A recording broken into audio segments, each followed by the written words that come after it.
There's an energy in Brooklyn that is unlike anywhere else on this earth. This is truly a magical place. I grew up here in Brooklyn. I'm a third-generation Brooklynite. People who are from here cannot afford to live here anymore.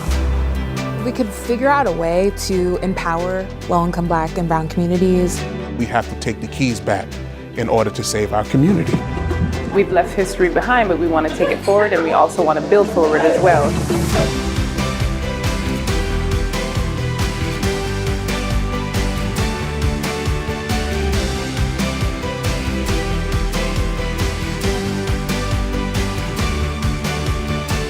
Welcome to Brooklyn's Legacy, Black History in the Borough. I'm Cheryl Wills. We're coming to you from the historic Billie Holiday Theater in the heart of Bedford-Stuyvesant, and we're excited to celebrate some of Brooklyn's vibrant neighborhoods that embody diversity and resilience. Today, about 26% of Brooklyn's 2.7 million residents identify as Black, making it the city with the second largest Black population in North America, surpassed only by Chicago. During the 19th century, free Black communities thrived in areas now known as Dumbo, Vinegar Hill, and Crown Heights. African Americans established their own schools, mutual aid societies, and churches. These institutions became sacred spaces for families seeking freedom and opportunity. Slavery also has a long and painful history in this borough. At the end of the American Revolution, 1 in 3 Black residents in Brooklyn were enslaved. For the next hour, we'll explore Brooklyn's place in Black history, visit stops along the Underground Railroad, meet local politicians, and experience the rich culture of Little Caribbean. But first, let's start right here in Bed-Stuy at Restoration Plaza. Once a symbol of urban decay, this nonprofit has helped to rebuild the community brick by brick. For generations, this gritty neighborhood in central Brooklyn was known as Do or Die Bed-Stuy. The district was a national symbol of urban neglect, home to rampant poverty, high unemployment, and substandard housing. Disorder and violence. 59 years ago this month, Senator Robert F. Kennedy took a walking tour of this neighborhood with the press corps. He paused in front of burned-out buildings and abandoned lots, and he noted the lack of hope that exists in many of these communities. RFK didn't ask for a handout. He wanted the business community to put their heads together and invest in one of the poorest districts in New York City. In 1967, the Bedford-Stuyvesant Restoration Corporation was born, the first nonprofit of its kind in the nation. I think what's important with restoration is seeing all that devastation. One of the first things that Franklin Thomas, who was the first CEO of Restoration, said that they had to do was they had to fix those homes. Because it's not only having the house. Blondell Pinnock is the first woman president and CEO of Restoration.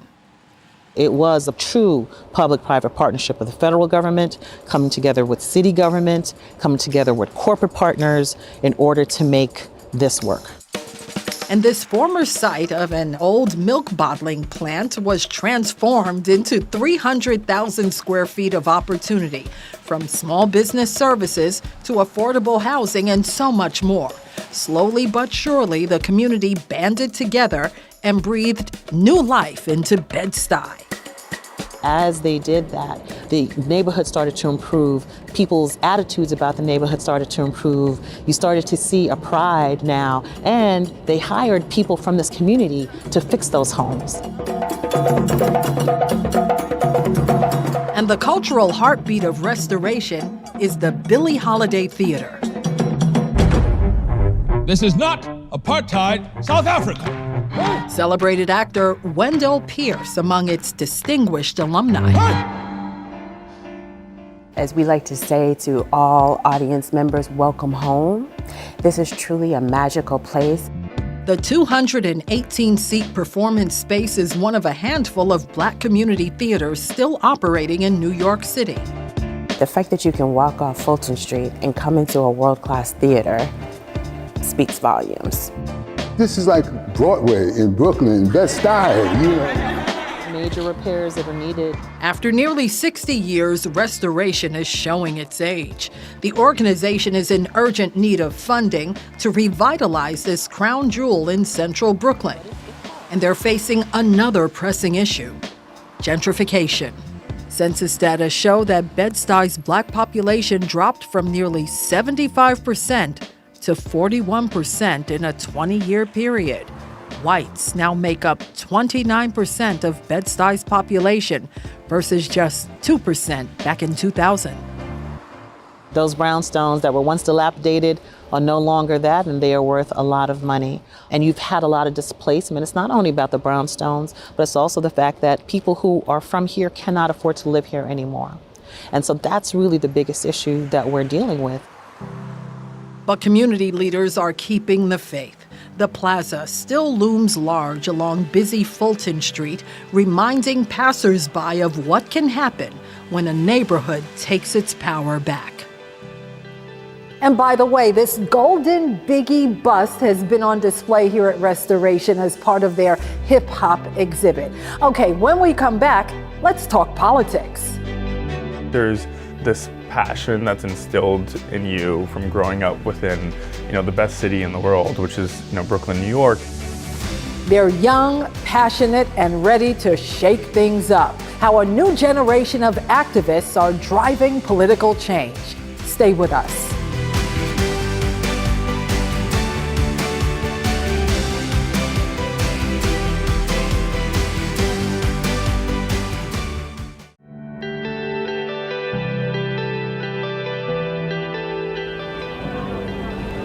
I stand before you today as a candidate for the Democratic nomination for the presidency of the United States of America. Brooklyn's own Shirley Chisholm made history during the 1970s as the first Black woman elected to Congress and the first to run for president. Her legacy continues to inspire. She helped pave the way for more women, people of color, to run for elected office. The Museum of the City of New York now celebrating what would have been Chisholm's 100th birthday with this powerful exhibit.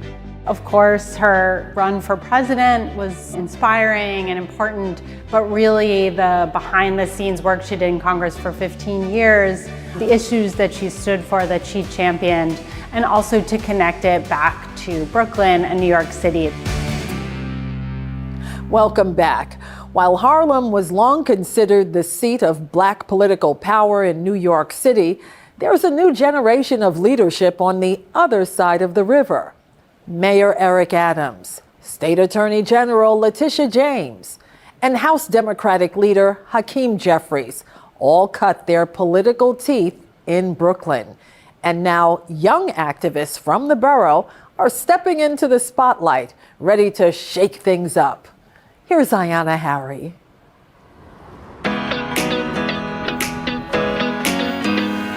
There's an energy in Brooklyn that is unlike anywhere else on this earth. Brooklyn, USA, known for the people. I'm deeply rooted in this community. Political activism. The spirit, the power is now residing in Brooklyn. And local pride. There's this passion that's instilled in you from growing up within, the best city in the world, which is, Brooklyn, New York. And there's a new generation rising right now in Brooklyn of Black political leaders. Leaders leaning on a rich legacy while redefining public service.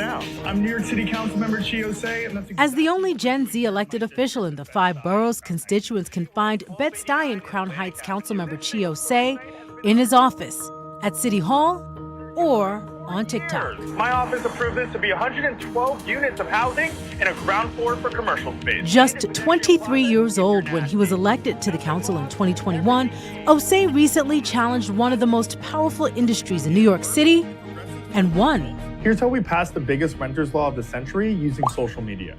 I was looking for an apartment. I kept on being confronted by this broker fee situation, right? Even if I found an apartment on my own, through word of mouth, maybe from a friend, whenever I showed up to a lease signing, I would be forced to pay a broker fee ranging from 10 to 15 to 30% of the annual rent to a broker that I never hired and in some cases never met. Osei introduced the FAIR Act, which became law in December, shifting the burden of paying the broker fee of an apartment from the tenant to the landlord. Osei believes he was able to successfully take on an issue New Yorkers have dealt with for generations, thanks in part to TikTok and Instagram. Hundreds, thousands of people got involved in something that I don't think they would have if I did not speak to them on those platforms. Osei's journey into politics began during Black Lives Matter protests in 2020. I think I bring a lot of that tenacity still that I had through activism within my job in the city council. I think there's less yelling now. Black political activism in Brooklyn dates all the way back to the 19th century, when free Black communities organized anti-slavery efforts. And in the decades after slavery ended, as thousands left the South, Brooklyn became a beacon of hope. Major arrival spot during the Great Migration. Since then, Brooklyn has birthed history makers. The first Black woman in the nation to serve in Congress, Bedford-Stuyvesant's Shirley Chisholm. Hakeem Jeffries of Crown Heights is the first Black leader of a congressional caucus. And Brooklynite Letitia James is the first Black woman to hold statewide office in New York. Eric Adams, the city's second Black mayor, made his political name in the borough. It obviously has produced a lot of strong Black leadership throughout the course of history. When Chris Banks won a city council seat in 2023, this millennial ushered in a new chapter of leadership in East New York. Banks defeated Charles Barron, who'd served in elected office for 2 decades. This is something that I think a lot of folks have wanted for so many years, and we finally got it.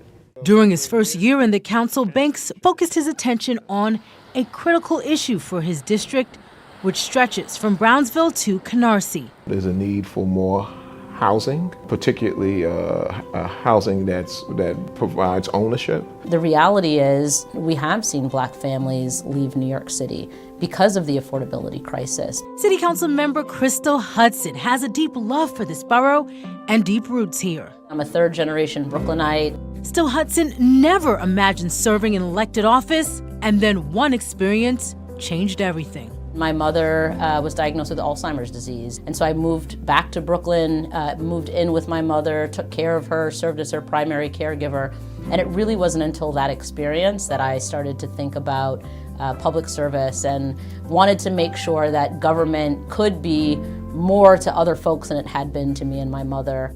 In 2021, Hudson became another Brooklyn political history maker, the first out gay Black woman elected to the council. I ran as a completely independent candidate. I wasn't attached to any political club or institution or anything like that.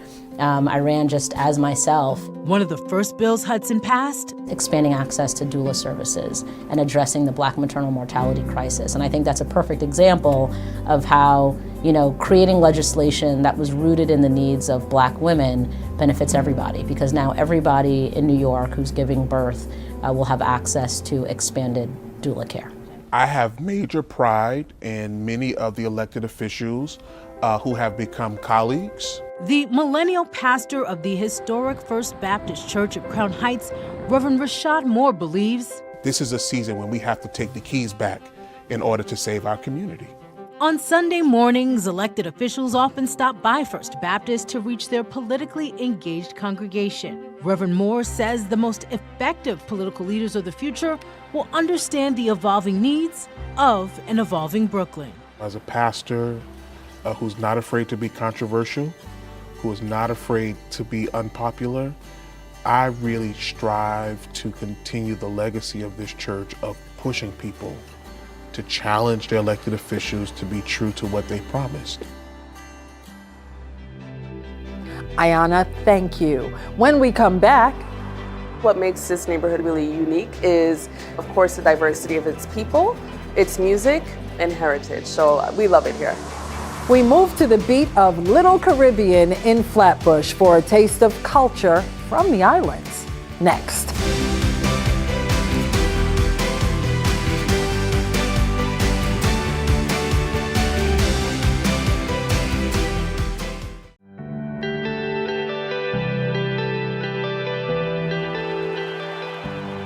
Over the decades, some incredible talent has emerged from Brooklyn. Jackie Robinson broke the color barrier after joining the Dodgers in 1947, making history as the first African American to play in Major League Baseball. Don't know why. Legendary entertainer Lena Horne, born in Bedford-Stuyvesant. During her decades-long career, she earned Grammys and Tony Awards, and she's the first Black woman to have a Broadway theater named in her honor. Come on, what? Always do the right thing. That's it? That's it. I got it. I'm gone. Director Spike Lee grew up in the borough, attending high school in Gravesend. The Oscar winner famously produced movies with his unique Brooklyn stamp on almost every film. Yeah, I'm out at Brooklyn. And hip-hop icon Jay-Z, a dyed-in-the-wool Brooklynite who grew up in Marcy houses in Bed-Stuy and is now among the music elite in the Rock and Roll Hall of Fame. One of the biggest parades in the world celebrating Caribbean culture, of course, happens right on the streets of Brooklyn. The West Indian American Day Carnival draws spectators from around the globe every Labor Day weekend. And in Flatbush, known far and wide as Little Caribbean, island culture is on full display every day. Rebecca Greenberg pays a visit.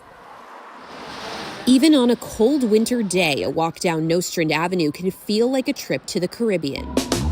Barbados and Guyana, across the street, St. Vincent's, and then more Trinidad, more Jamaica, more Haiti, more love, more Caribbean. We love it here. Shelley Worrell is the founder of Caribbean, a cultural center in Flatbush, Brooklyn, that features art, clothing, and literature from Afro-Caribbean creatives. There are different ways to support Caribbean culture in not only Flatbush, but New York City and beyond. And I think one of the ways is to patronize small and local-owned businesses. The shop also pays homage to two Afro-Caribbean Brooklynites who literally changed history, Shirley Chisholm and Jean-Michel Basquiat. Shirley Chisholm was the first woman to run for president, and she was bold enough to say, okay, we need a seat at the table. Basquiat is the #1 top-selling American artist, not Black, of all, races, nationalities, and he's from Brooklyn. He is, first-generation Caribbean American.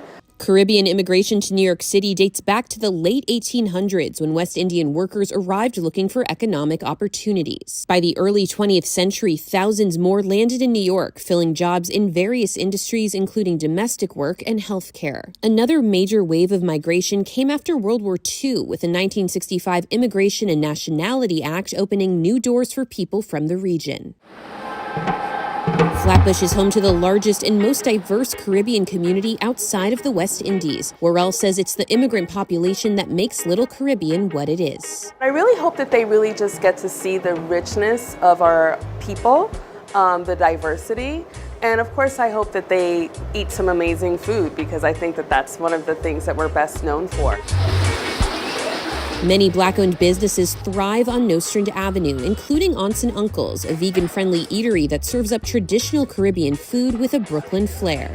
We have Caribbean parents, but we've grown up in the U.S., so we kind of mix all of those favorites in the menu, in the colors. We pay ode to the Caribbean as well. 5 years ago, Nicole and Michael Nicholas opened their cafe with a single goal: to bring home-cooked caliber Caribbean dishes to the public. We wanted to make sure we had a space that people could actually sit down, dine, commune, because before in Flatbush it was just more so takeout, grab and go kind of situation. If you eat well, you eat at home, but now you can eat well here. 1, 2, 3, go! Whether they're celebrating the annual West Indian Day Parade or sharing a meal, members of this vibrant community say they're grounded in strong traditions and Caribbean pride. What makes this neighborhood, I think, really, really unique is, of course, the diversity of its people, its music, and heritage. So we love it here.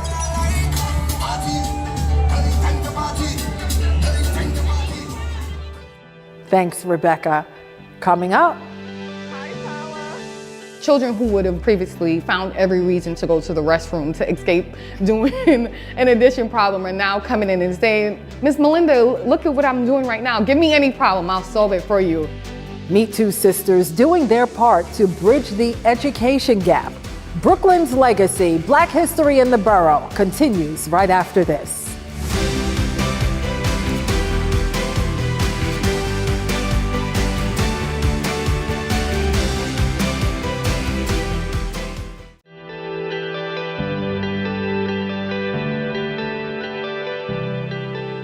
In 1863, as President Lincoln issued the Emancipation Proclamation, Manhattan Grammar School No. 4 made its own imprint on history. The integrated school, located in Chelsea, was the first in the city's education system to hire a Black woman as principal. Sarah J. Garnett was a lifelong educator who fought against racial discrimination and pay inequities for women. The daughter of a farmer, she was born and raised in Brooklyn and spent 5 decades as an educator. She also co-founded the Equal Suffrage League of Brooklyn and held a prominent role within the National Association of Colored Women. Garnett's fight for equality in and out of the education system is one of the reasons Public School 9 in Prospect Heights now bears her name. You're watching Brooklyn's Legacy, Black History in the Borough. I'm Cheryl Wills. While the school system has shown some progress since Garnett's time, inequities in funding and resources is still a major problem. Poor test scores motivated 2 women in Bed-Stuy to roll up their sleeves and get to work. Dean Meminger has their story. Good job. All right, now we can add it. It was a dream years in the making for sisters Candace and Melinda Shaw to open their own school in Brooklyn. Perfect. When I was younger, our parents made like a library in our home, and we had a whiteboard and I was doing math problems all day on it, and it was so exciting for me. It began during the early days of the pandemic when schooling went remote. The duo offered math tutoring in their East New York home. They recognized the need. Parents started struggling with online learning. I mean, they needed a lot of help. They quickly outgrew their space. After doing a market analysis, Candace and Melinda realized Bedford-Stuyvesant was lacking in after-school learning programs. If you go to different areas, maybe like Park Slope, there are a lot of educational centers for children. So we said, hey, we need this in our neighborhood. So this is why we chose Bed-Stuy and we chose to be where we are. Why Hate Math was born out of love for the subject and recognition of education disparities among children of color. Recent data from the National Center for Education Statistics shows that Black students score lower than white students in both reading and math. Additionally, Black and Hispanic students are more likely to drop out of high school compared to their white peers. There is also a funding gap. The NCES reports that on average, school districts with high numbers of minority students receive less money than schools with predominantly white students. Data from the Education Trust show that in some districts, it's up to $2,700 less per student. One of the things that I've learned through teaching and through doing further research on trauma and healing in schools is that we've got a design issue for schools. New York City is the most segregated school district in the country. And so because certain schools are made for certain people, and because we design schools not for cultural affirmation, not for well-being, not for collaboration, we have the results that we do. Winimo Okoya is the director for the Center for Strategic Solutions at NYU. She started her career as a middle school teacher where she said she saw both health and education disparities firsthand. The thing that really writhed my spirit was that students not too far down the road had a very different experience than my kids. Simply because of where they were born, their zip code, that sort of laid out what their future might look like. In an effort to break this cycle, not only does Okoya believe that more resources should be allocated to the schools, but more support given to parents to increase involvement. One of the things that people don't know is a major driver of disparities with regard to funding is the activity of the PTA. PTAs in affluent white communities have a lot of access to capital, social capital, financial capital that allows them to bring that into their schools. And so if we could figure out a way to empower parents in low-income Black and brown communities and to come together as a city, and really maybe you have a school that has more resources supporting a school that doesn't. While helping children excel at math is the core of their mission, Candace and Melinda say the kids and their parents are getting so much more out of it. We always say that we focus on their confidence. So it kind of starts in how you view yourself, because a lot of them don't view math as something that they should know. We have to kind of break those stigmas, but it really doesn't just start with the students, it starts with their parents, because it's not something that they really prioritize, because unfortunately, the parents might have also had that issue growing up. Since opening in 2023, more than 200 kids have come through their doors looking for support. Candace and Melinda will soon be launching a nonprofit to reach even more students in the community to further bridge the education gap. Caleb, good job. We've seen so much transformation. Their grades are definitely improving, but their confidence have improved so much. Children who would have previously found every reason to go to the restroom to escape doing an addition problem are now coming in and saying, Miss Melinda, look at what I'm doing right now. Give me any problem, I'll solve it for you. So it's not just necessarily what's happening in the classroom, but also just having that level of confidence in them, knowing that they could really, do the work now.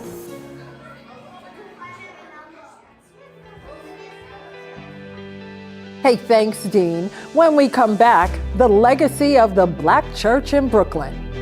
The Sacred Arts Ministry is the lifeblood around here. It doesn't get done without them. We like to say sacred arts are all things worship. And so they're the dance ministry, they're the drama ministry, they're the band, they are our ushers, our greeters, our choir. We'll be right back.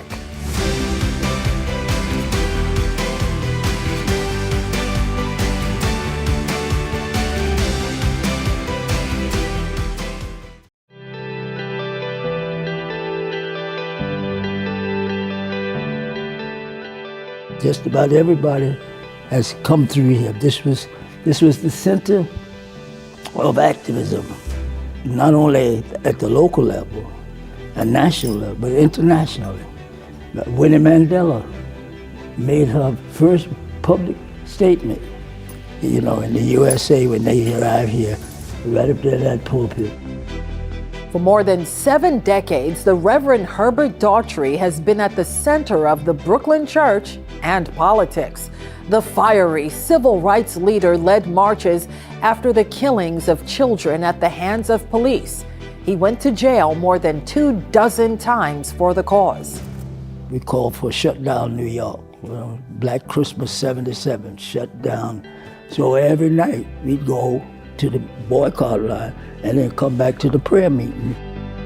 We were able to synthesize radical action as well as radical spiritual action in 1983. Now, 94 years young, Daughtry is a 4th-generation minister, and now his daughter presides over the House of the Lord Church in Brooklyn. Welcome back. As the Reverend Herbert Daughtry points out, the church is at the heart of Black communities, places of worship, of course, but also hubs for activism, arts, and culture.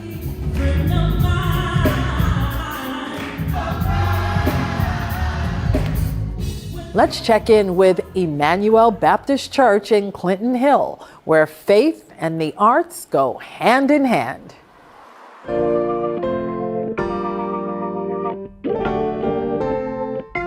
Actually been on staff at Emmanuel since 2008, and I was not supposed to be a pastor. I was planning on going to law school, but God.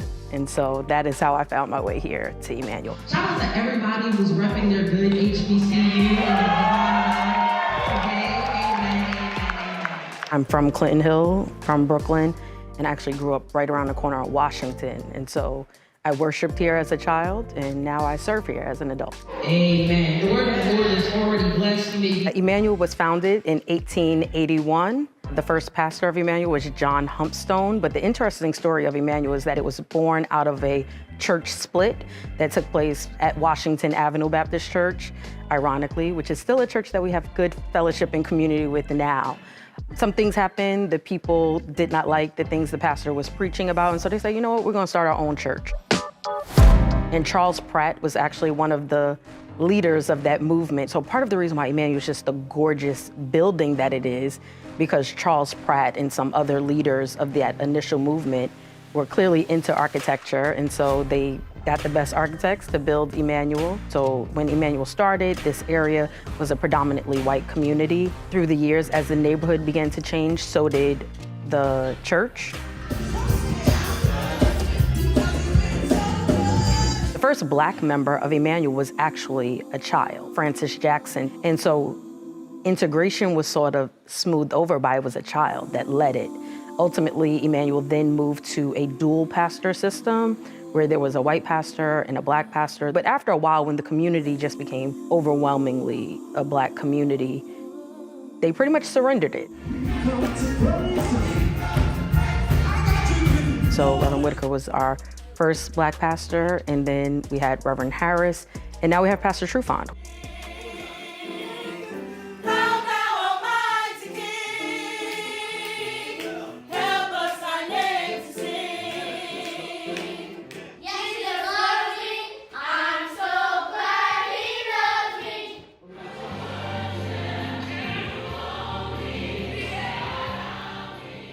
The Sacred Arts Ministry is really, in my opinion, the nuts and bolts, right? It is the ministry that is concerned with worship. What happens here on a Sunday morning? The Sacred Arts Ministry is the lifeblood around here. It doesn't get done without them. We like to say Sacred Arts are all things worship. And so they're the dance ministry, they're the drama ministry, they're the band, they are our ushers, our greeters, our choir. All of that falls under Sacred Arts. The idea is to make you feel warm and fuzzy, to make you feel welcome, to make you feel comfortable, to make you feel safe. And so we are frequently pairing the Bible with the newspaper, right? You want to make the word relevant to people in their everyday situations and lives. We try to stay lined up with our senior pastor and whatever sermon series he's preaching. And we try to make the connection between dance and the scripture, right? And so let's say, for an example, if he's preaching on David, you know, and there's a gospel song that says, you know, dance, dance, dance like David danced, that might be something that the dance ministry might present on that day. There are a lot of famous people here at Emmanuel. And so, of course, we have the Attorney General, Letitia James, who we absolutely love and adore, but also the lead attorney for New York City is a member of Emmanuel. Mrs. Muriel Good Trufant is the lead counsel for the law department in New York. Here at Emmanuel, though, I am the youngest and the first woman to ever serve as the executive pastor, and so we make history around here. Our very own Reverend Pamela Holmes is the first woman of color to serve as a chaplain with the Fire Department of New York. When I applied for the position, I had no idea, right, that I would be the first African-American female ever to be in that role. You know, it's felt incredible. It's an honor to be able to say that I'm the first, that God opened up that door for me, little old me. My goal is just to do an amazing job, such so that the door is open for some other little girl who looks like me to be able to walk through.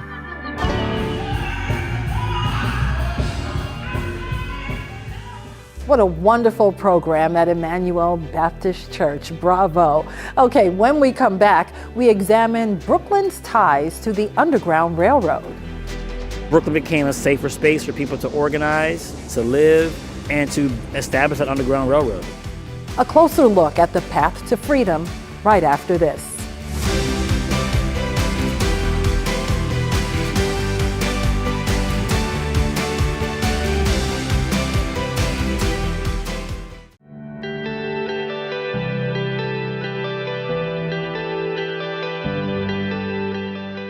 Weeksville is a very American story around self-empowerment, self-determination, economic mobility. This is what happens when people build communities and build strong communities. It is off the beaten path. It was meant to be that way. It was a free black community, so you weren't just meant to happen upon it. You would have to travel to get here. Nestled in Crown Heights, the Hunterfly Road houses offers a window into the past. A chance to learn more about Weeksville, one of the nation's largest freed communities. In the 1830s, it was a safe haven where the formerly enslaved could buy land, build community, and vote. Weeksville had its own institutions, churches, schools, home for the aged, an orphanage, a baseball team, and even had a newspaper called the Freedman's Torchlight. The Weeksville Heritage Center cares for the 4 surviving homes and offers tours and programming focused on its historical significance.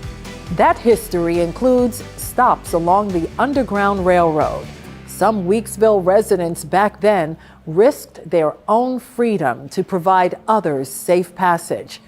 But the town wasn't the only hideout in Brooklyn.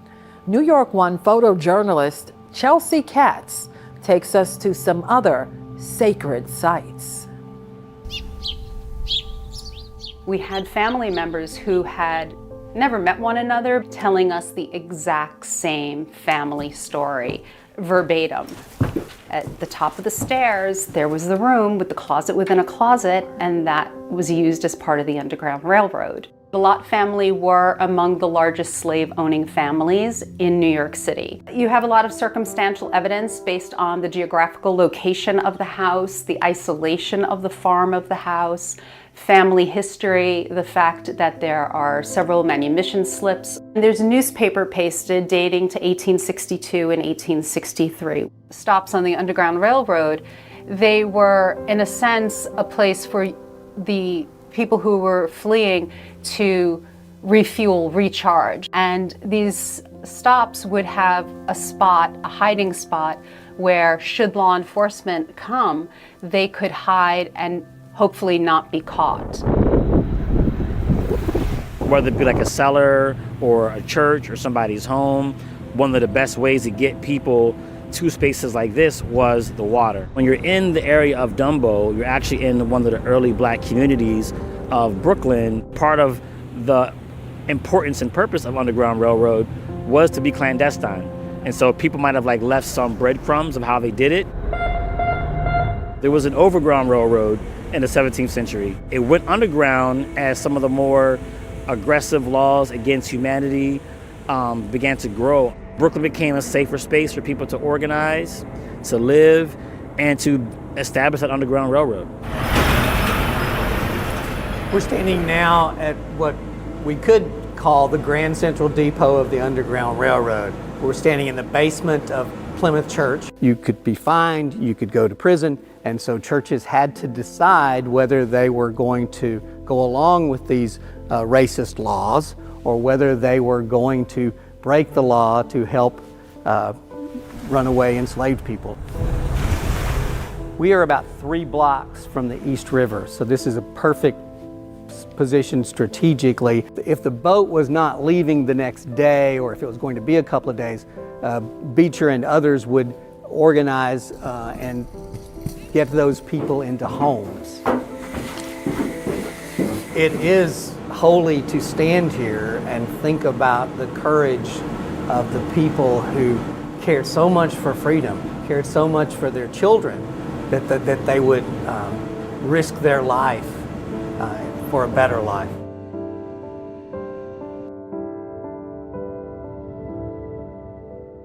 That does it for our New York One special, Brooklyn's Legacy, Black History in the Borough. But before we go, as we do every year, we'd like to honor some of the Black icons we've lost. Their imprint on Black culture with contributions to the arts, politics, and sports is immeasurable. Here's a look back, and thanks for watching. I'm Cheryl Wills.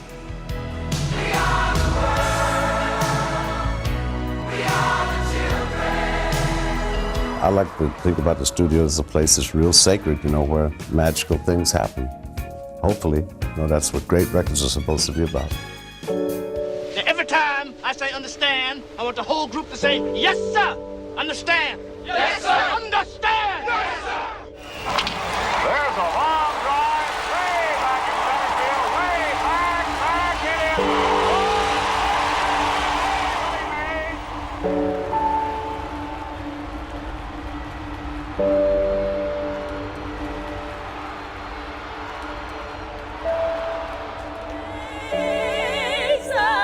and you against the world.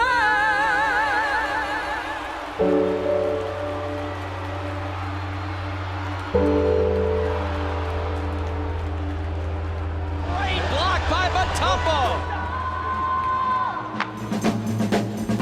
I'll be there when the love covers you.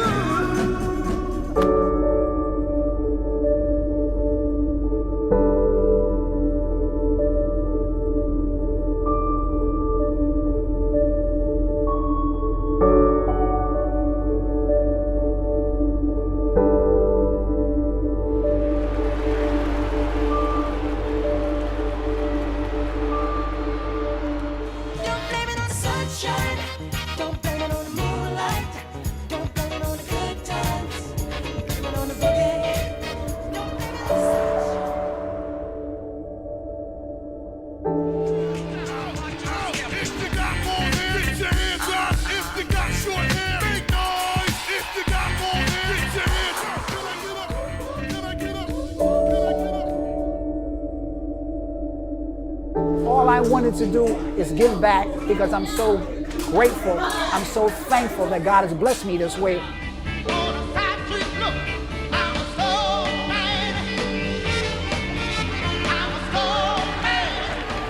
Give me one good reason why you married me. You was pregnant. Wow, look who's here. Come in. What is Akeem? Let them wait. One day, Simba, the sun will set on my time here and will rise with you. I am your father. Remember who you are. You know, death is okay. It is something that happens to all of us. And that's kind of glorious, isn't it?